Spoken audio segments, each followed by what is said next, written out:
Media के सभी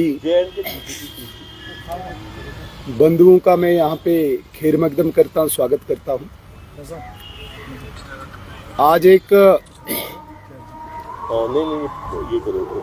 बहुत ही इम्पोर्टेंट विषय पे आपसे मुखातिब हो रहा हूँ। जम्मू कश्मीर में 2014 के बाद अभी चुनाव संपन्न हुआ,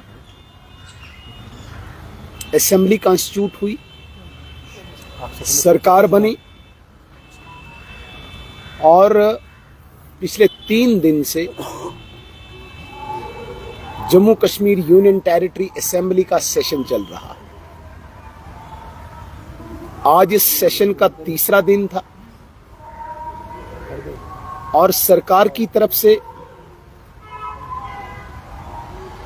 आज अचानक सुबह 10 बजे एक रेजोल्यूशन सब ऑनरेबल मेंबर्स के सामने रखा गया, जबकि सदन को चलाने के लिए, हाउस को चलाने के लिए सेट रूल्स हैं, परंपरा है कि सब मेंबर्स को बिजनेस की एक कॉपी पहले सर्व की जाती है। लेकिन उस बिजनेस में आज का जो बिजनेस था उसमें सिर्फ vote of thanks to lieutenant governor's address, जिस पर सब मेंबर्स तैयारी करते हैं, क्योंकि 10 सालों के बाद लोगों के मसले मसाइल ऐवान में, असेंबली में उठाने थे, डेवलपमेंट की बात करनी थी, सरकार से 200 यूनिट बिजली की बात करनी थी जो उन्होंने प्रॉमिस किया है, सरकार से 12 सिलेंडर मांगने थे जो उन्होंने प्रॉमिस किए हैं, सरकार से 1 लाख नौकरियों की बात करनी थी, सरकार से 5,000 रुपया पेंशन की बात करनी थी। बजाय उसके सरकार की तरफ से एक रेजोल्यूशन आता है और जिस रेजोल्यूशन को कोई कॉन्स्टिट्यूशनल वैलिडिटी नहीं है, जिस रेजोल्यूशन को कोई कॉन्स्टिट्यूशनल सैंक्टिटी नहीं है, एक तरफ से ये बिजनेस का पार्ट नहीं था और दूसरी तरफ से जो उस रेजोल्यूशन का कंटेंट था, जो इंडिकेट करता था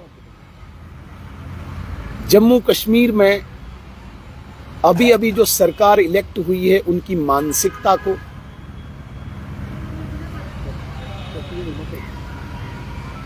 $370 की तरफ इंडिकेट करता था, जिस 370 को देश के सबसे बड़े डेमोक्रेसी के, लोकतंत्र के मंदिर में हटाया गया और उसके बाद ऐसे ही कुछ लोगों ने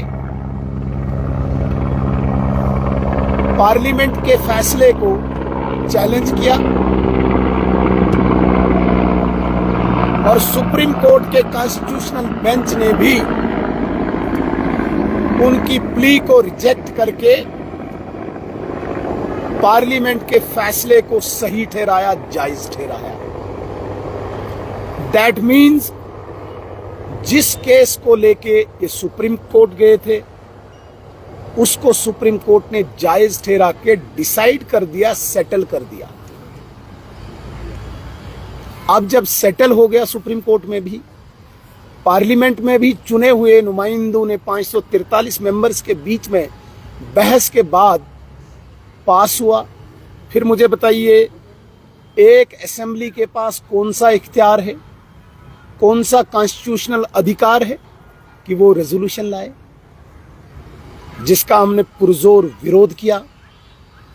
विपक्ष के नाते किसी भी कीमत पे उस 370 को, जिसको पार्लियामेंट ने धराशायी किया है,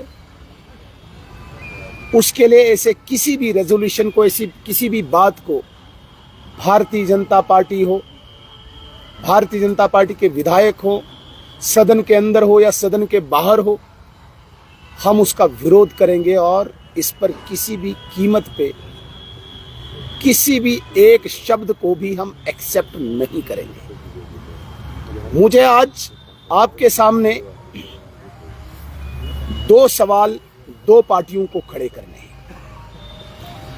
पहली पार्टी कांग्रेस, देश का प्रमुख विपक्षी दल।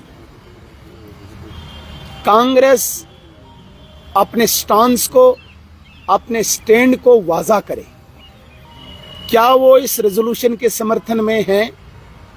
क्या उनके चुने हुए 6 नुमाइंदे आज जो हाथ खड़े कर रहे थे रेजोल्यूशन के समर्थन में, क्या दिल्ली में बैठा इनका नेतृत्व, इनकी लीडरशिप उसको एंडोर्स करती है?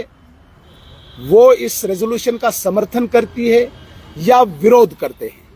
कांग्रेस इसको स्पष्ट करे, आदरणीय राहुल गांधी जी स्पष्ट करे, मल्लिकार्जुन खड़गे जी स्पष्ट करे।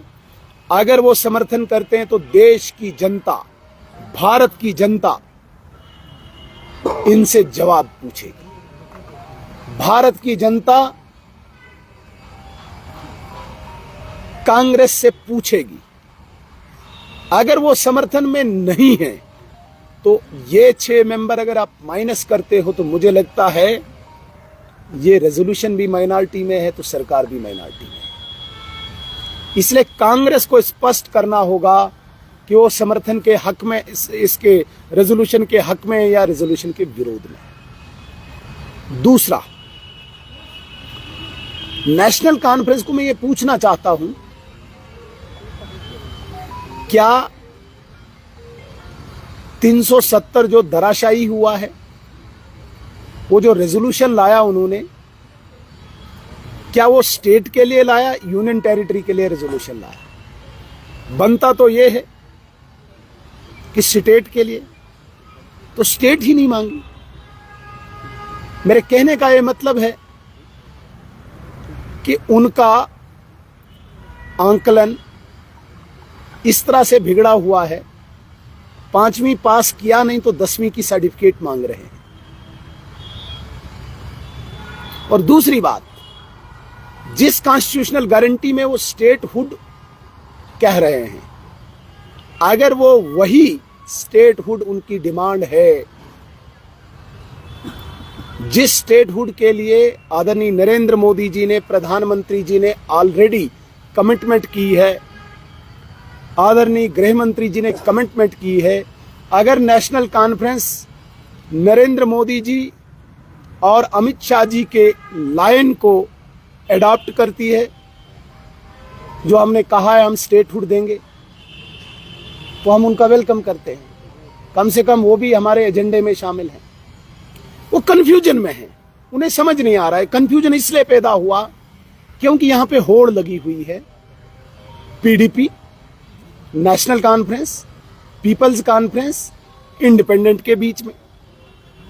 आपने देखा होगा हाउस शुरू होते ही पीडीपी के एक मेंबर ने बिल लाया, रेजोल्यूशन लाया। सबको पता है इसकी कोई वैलिडिटी नहीं है। जो इतने बड़े मंदिर में धराशायी हुआ है, असेंबली में उसमें कुछ नहीं हो सकता, लेकिन कश्मीर के नौजवानों को वो दोबारा से सड़कों पे लाना चाहते हैं। उनको वायलेंस में बड़ा मजा आता है। यहाँ पत्थर चले, यहाँ गोलियां चले, 370 के नाम पे गरीब के बच्चे को बाहर लाएं, क्योंकि एमएलए के बेटे को तो एमएलए बनना है। आप देखें, बाप बेटा, जीजा साला, भाई भाई, दादा पोता कितने हैं अंदर।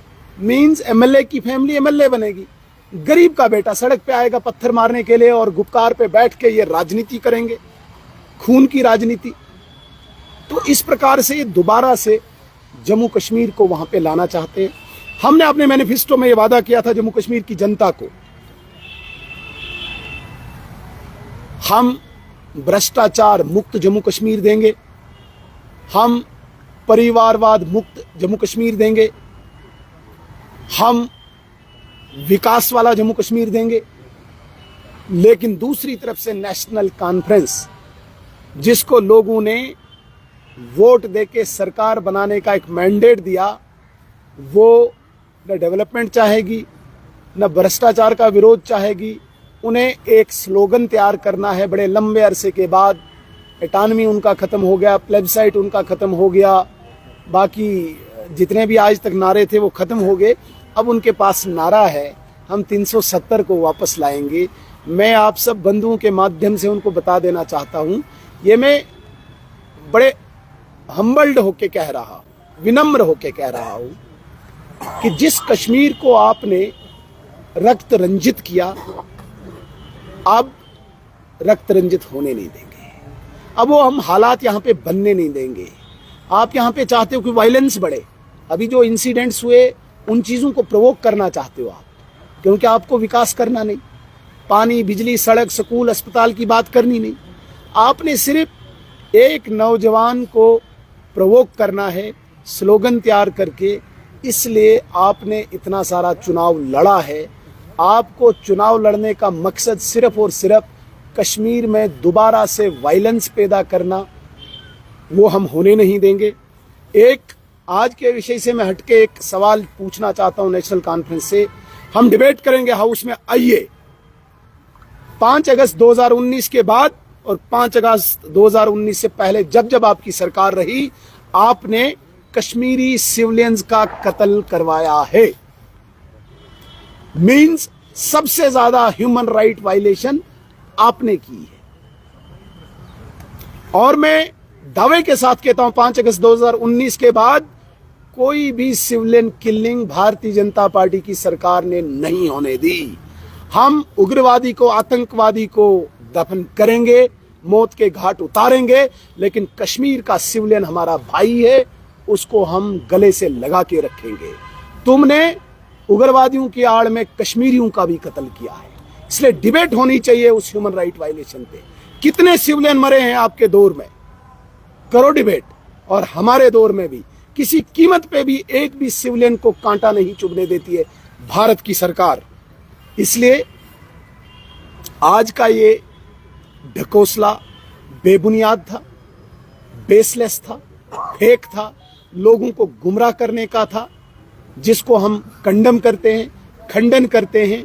स्पीकर जो अनबाइस्ड होता है, न्यूट्रल होता है, उन्होंने भी आज एक पार्टी का एजेंट बन के उस कुर्सी की, मैं कहता हूं कि उस कुर्सी की गरिमा को तार तार कर दिया है।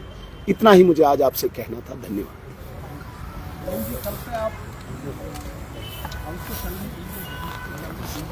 देखिए, ये गैर कानूनी रेजोल्यूशन है। जब तक ये वापस लेंगे तब तक हम विरोध करेंगे, चलने नहीं देंगे। ये इन्होंने आज गैर कानूनी कार्रवाई की है, एक्ट किया है, इसको वापस लेना पड़ेगा, फिर हम बैठ के डिबेट करेंगे किसी भी बात पर। क्या देखिए, स्टेटहुड इनका मुद्दा नहीं, स्टेटहुड हमने कहा है, स्टेटहुड हम देंगे। इन लोगों को, मुझे लगता है कि आप लोगों को भी लोगों को अवेयर करना चाहिए। स्टेटहुड देने का इख्तियार किसके पास है? मरकज के पास है। मरकज ने प्रॉमिस भी किया है ना, आपने भी कवर किया है, तो दे देंगे। हमने प्रॉमिस किया 370 हटाएंगे, हमने हटाया। हमने प्रॉमिस किया हम डिलिमिटेशन करेंगे, हमने की। हमने प्रॉमिस किया इलेक्टोरल रिवीजन करेंगे, हमने किया। हमने प्रॉमिस किया हम इलेक्शन करवाएंगे, हमने कराया। हम प्रॉमिस कर चुके हैं, हम स्टेटहुड लाएंगे, but we have to wait for appropriate time. इस शब्द को आप बड़ी गंभीरता से सुने। You should wait for appropriate time. Statehood आपको दिया जाएगा, हमको मिल जाएगा। आपने सर आपने इतनी बातें कही, आपने कहा कि हमने इतना कुछ किया है। What about the people's voice? आपको क्या लगता है कि पब्लिक की वॉइस क्या है? What people expect from the BJP? And right now जो आप कह रहे हैं कि हमने इतना सब कुछ किया, that is from the BJP, right now जो अभी तक हुआ है। अब पब्लिक की वॉइस आपको क्या लगती है? पब्लिक क्या, देखिए, पब्लिक की वॉइस अपने बाहर गली साफ सुथरा देखना चाहती है। पब्लिक की वॉइस राशन मांगती है। पब्लिक वॉइस डेवलपमेंट चाहती है। अच्छे रोड्स चाहती है, बिजली चाहती है 24 घंटे। अभी सर्दियां आने वाली हैं, मुझे बताए नेशनल कॉन्फ्रेंस क्या ये बेखबर है कि पब्लिक वाइज क्या है इस वक्त, बिजली का क्या हाहाकार मचता है सर्दियों में। उस पर कोई मीटिंग हुई सीएम की, कोई रिव्यू मीटिंग हुई? नहीं हुई। सिलेंडर गैस के लिए उन्होंने क्या किया? पेट्रोल का हाहाकार मचता है यहाँ पे। तो पब्लिक वाइज डेवलपमेंट है, स्कूल के लिए, कॉलेज के लिए, बिजली के लिए, सड़क के लिए, ये पब्लिक वाइज है। और भारतीय जनता पार्टी को एक बहुत बड़ी जिम्मेदारी और है जो नेशनल कॉन्फ्रेंस को नहीं है। भारतीय जनता पार्टी को एक बहुत बड़ी जिम्मेदारी देश की एकता, अखंडता, संप्रभुता भी है, नेशनल इंटीग्रिटी, सॉवरेंटी भी है। इसलिए कोई भी ऐसा लफ्ज, कोई भी ऐसा शब्द जो देश की नेशनल सॉवरेंटी को चैलेंज करे, उसको भी पब्लिक वाइस के नाते भारतीय जनता पार्टी ने ही एड्रेस करा। सुनील जी, मेरा एक सवाल है। तो आप कह रहे हैं कि इलीगल एंड अनकॉन्स्टिट्यूशनल आज ये मूव हुआ, लेकिन वही नेशनल कॉन्फ्रेंस के लीडर्स ये ब्लेम्ड ऑन बीजेपी गवर्नमेंट कि जो 2019 5 अगस्त को हुआ वो भी इलीगल एंड अनकॉन्स्टिट्यूशनल था। कैसे? आप कैसे उन्हीं से पूछे, लेकिन मैं आपसे ये सवाल कर रहा हूँ कि आप भी वही कह रहे हैं जो वो कह रहे हैं, तो इसको डिफेंड आप कैसे करेंगे? नंबर 1, नंबर 2, दूसरा सवाल भी आप सुन रहे हैं। अप्रोप्रिएट टाइम देखिए, 5-7 सालों से सुन रहे हैं, लेकिन ये फॉर टाइम बीइंग कब खत्म हो गई अप्रोप्रिएट? हाँ, ये भी मैं बोलूंगा। पहले अभी वो सरकार में आए, वो अनकॉन्स्टिट्यूशनल है क्या? नहीं। जम्मू कश्मीर में नेशनल कॉन्फ्रेंस ने सरकार बनाई, अनकॉन्स्टिट्यूशनल बनाई क्या? नहीं बनाई ना। नंबर आया उनके पास, आया नंबर, और हमने एक्सेप्ट कर लिया। हमने एक्सेप्ट कर लिया कि भाई ये अनकॉन्स्टिट्यूशनल नहीं है, नंबर उनके पास है, बना दिया। अब देश के सबसे बड़े कॉन्स्टिट्यूशनल टेंपल में, मंदिर में धारा 370 हटा दिया गया। अनकॉन्स्टिट्यूशनल हम ये कहते हैं कि 246 आर्टिकल आप निकालिए पार्लियामेंट का और 141 सुप्रीम कोर्ट का आप पढ़िए, जो बार करती है किसी भी असेंबली को, जो केस सेटल हुआ है सुप्रीम कोर्ट में, जो पार्लियामेंट में बिल पास हुआ है, उसे कोई असेंबली चैलेंज नहीं कर सकती है। इसलिए हम अनकॉन्स्टिट्यूशनल कहते हैं। वो कैसे अनकॉन्स्टिट्यूशनल कहेंगे? वो चैलेंज करेंगे पार्लियामेंट को। Parliament is assembly above than parliament, is assembly above than supreme court. बताइए मुझे, आप सवाल का जवाब मुझे दीजिए। Parliament is above than assembly, supreme court is above than assembly. जब बाप ने फैसला किया तो बेटे का इख्तियार कहां पे आया? तो पार्लियामेंट बाप है ना, बाप ने फैसला कर लिया है, इसलिए अनकॉन्स्टिट्यूशनल हम कहते हैं। उनके पास कोई लॉजिक नहीं है, कोई तथ्य नहीं है, कोई साक्ष्य नहीं है कि वो हमें अनकॉन्स्टिट्यूशनल बोले। दूसरी बात, जो आप एप्रोप्रिएट टाइम की आप बात कर रहे हैं, तो जल्दबाजी भी क्या है? अभी तो आपने सरकार बनाई है, अभी आप थोड़ा सा कुछ करिए, लगना चाहिए लोगों को कि कुछ हो रहा है, लेकिन आप दोबारा से उसी वायलेंस की तरफ जम्मू कश्मीर को लेना चाह रहे हैं। तो आप स्टेटहुड कहां मांग रहे हैं? आप तो वायलेंस मांग रहे हैं। आपने सेपरेटिज्म, जम्मू में भी कहीं एक अटैक्स हुआ जिसमें डेडली अटैक सब गिन सकते हैं। देखिए, स्ट्रीट वायलेंस और टेररिस्ट वायलेंस में फर्क है। स्ट्रीट वायलेंस आप कॉमन मैन को बाहर निकाल रहे हो, और टेररिस्ट एक कंट्री के साथ जंग है, पाकिस्तान के साथ जंग है, वहां से एक आर्म्ड पर्सन आता है। इसलिए there is difference between street violence and terrorist attacks. तो आप इन दोनों को एक नहीं मिलाइए। आप इस बात को अप्रिशिएट करिए कि 2019 के बाद एक भी स्ट्रीट वायलेंस नहीं हुआ, वरना आप जैसे मीडिया कर्मी कहीं जाते थे तो किसी को सर पे पत्थर लगता था, किसी को टांग पे। आज जाओ, सीना चौड़ा करके जाओ। ये देन है भारतीय जनता पार्टी की आपको, इसलिए आपको भी अप्रिशिएट करना होगा।